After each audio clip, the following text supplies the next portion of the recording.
Welcome back to the channel, and in this video we're going to be taking a look at creating this model here using Inventor. Right, so you can see that this one should be pretty easy and simple for us to lay out here, and we're going to kind of approach this by creating one solid and then we'll kind of subtract the parts as between it. Alright, so we're going to go ahead and jump over to Inventor and get started.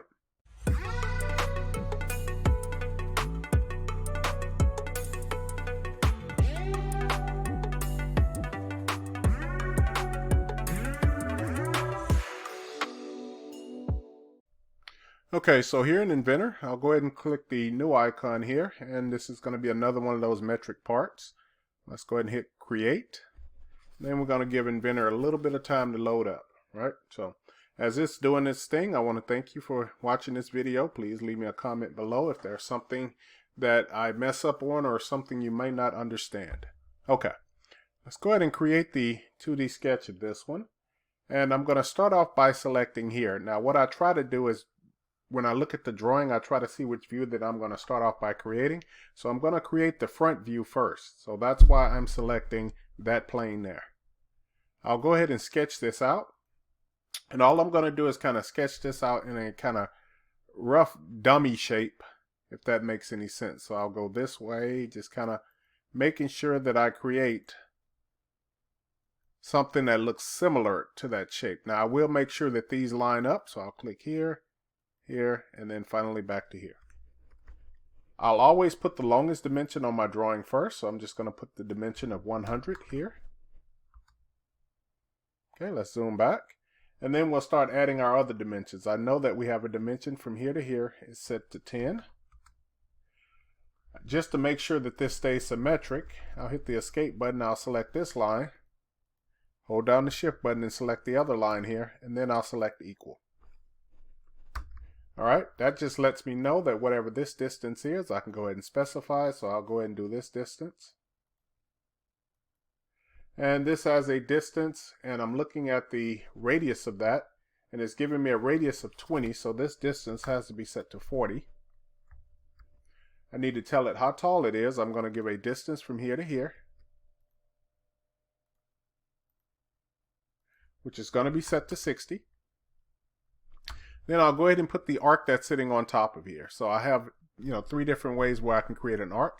Let's try using this center point arc, right? So we're going to specify a center point arc. Well, once I select it, you can see down here at the bottom left, it says select the center, which is going to be right at that green dot here. And then it says, give me a start point. I'll pick this end point here.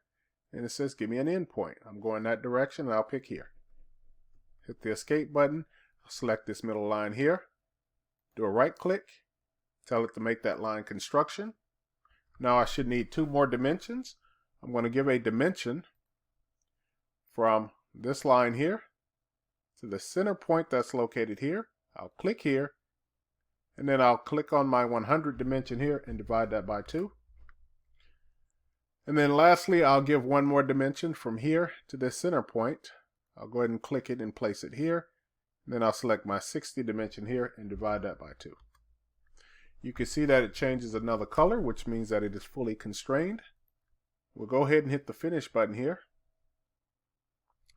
Let's go ahead and extrude this shape.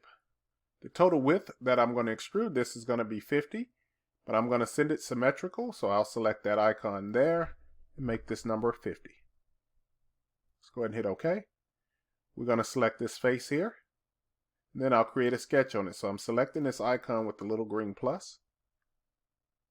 I'll go ahead and make a rectangle, and what I'm going to do is I'm kind of selecting on this line here, so I'll do 1 left click here and come up right above here.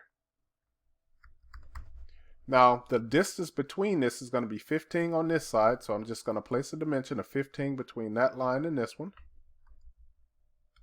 And then I'm going to do the exact same thing on the other side, so a dimension from there to there, and that's going to be 15, right?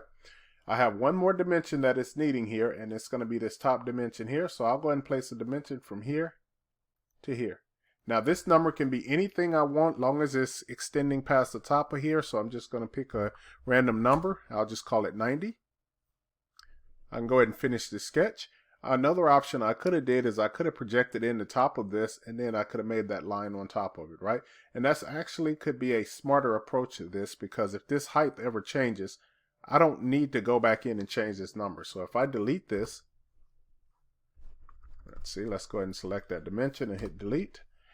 And then I can go to project geometry, which is located here. Select that top edge, escape there.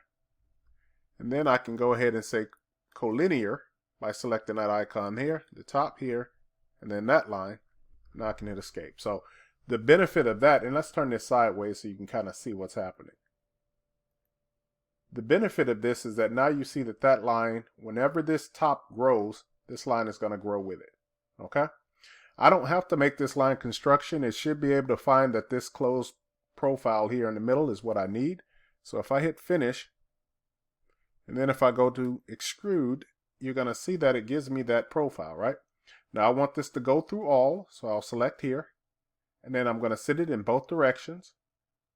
And then here at the bottom, I'm just going to switch it over to cut. Let's go ahead and hit OK. Last thing I need to do is to go ahead and send this cylinder or this slot going all the way through it. So I'm going to select this face.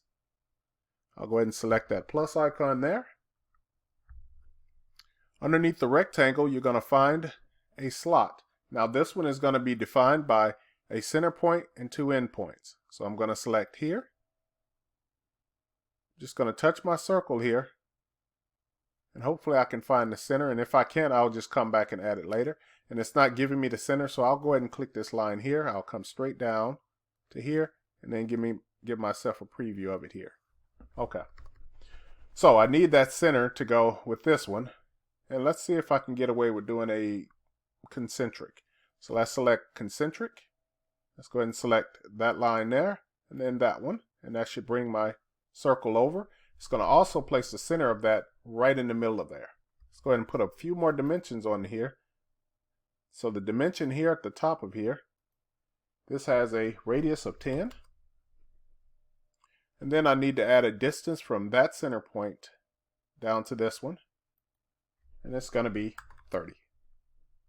Let's get the escape button. Let's go ahead and finish this sketch. I'm going to use the extrude command. We're going to send it through all, right? So we're going to do the exact same thing again. So I'm going to select this icon here. You see that it automatically switched over and it's automatically in the cut for us. So let's go ahead and hit the OK button. Last thing I need to do is to go ahead and put some chamfers on the end of this. So let's go ahead and use the chamfer command, which is located here. So I'll go to chamfer. I'll go ahead and type in what my distance will be, and it's going to be 10. I'm going to select my edges, and you're going to see I can select that edge there, and then this edge. I'll go ahead and hit OK.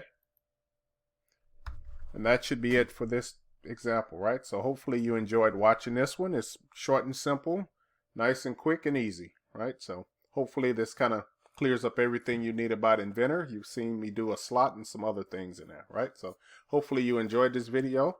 As always, keep drafting. See you in the next video.